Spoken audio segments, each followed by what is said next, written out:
തുറമുഖ വികസനത്തിൽ സമാനതകളില്ലാത്ത ഉയരങ്ങൾ താണ്ടുകയാണ് ഭാരതം. ലോകത്തെ ഏറ്റവും വലിയ കണ്ടെയ്നർ പോർട്ടുകളിൽ ഒന്ന് ഒരുങ്ങുന്നത് മഹാരാഷ്ട്രയിലെ പാൽഘർ ജില്ലയിലാണ്. 76,000 കോടി ചെലവിട്ട് നിർമ്മിക്കുന്ന വധാവൻ തുറമുഖ പദ്ധതി നവംബറിൽ ഉദ്ഘാടനം ചെയ്യും. തുറമുഖ വികസന രംഗത്തെ പ്രധാന ചുവടുവെപ്പിന് ഒരുങ്ങുകയാണ് രാജ്യം. പാൽഘർ ജില്ലയിലെ ദഹാനുവിനടുത്ത് നിർമ്മിക്കുന്ന വധാവൻ തുറമുഖം 2039 നിർമ്മാണം പൂർത്തീകരിക്കുമെന്നാണ് പ്രതീക്ഷിക്കുന്നത്.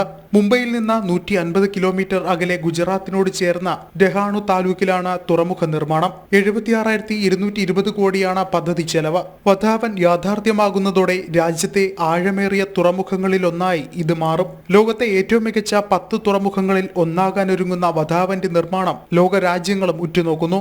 രാജ്യത്തെ ഏറ്റവും വലിയ ആഴക്കടൽ തുറമുഖങ്ങളിൽ ഒന്നുകൂടിയാണ് വരുന്നത്.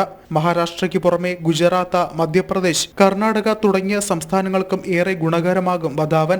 2040 2.32 കോടിയിലധികം ചരക്കുകൾ കൈമാറ്റം ചെയ്യാനാകുമെന്നാണ് കരുതുന്നത്.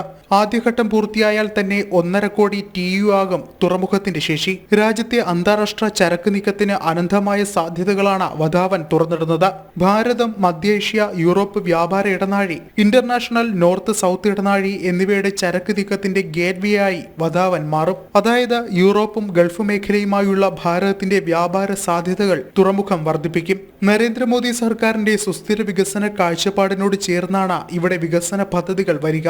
ആഗോള കപ്പൽ വ്യവസായ രംഗത്തെ രാജ്യത്തിന്റെ കുതിപ്പാണ് ഇനി കാണാനിരിക്കുന്നത്. ന്യൂസ് ഡെസ്ക് ജനം.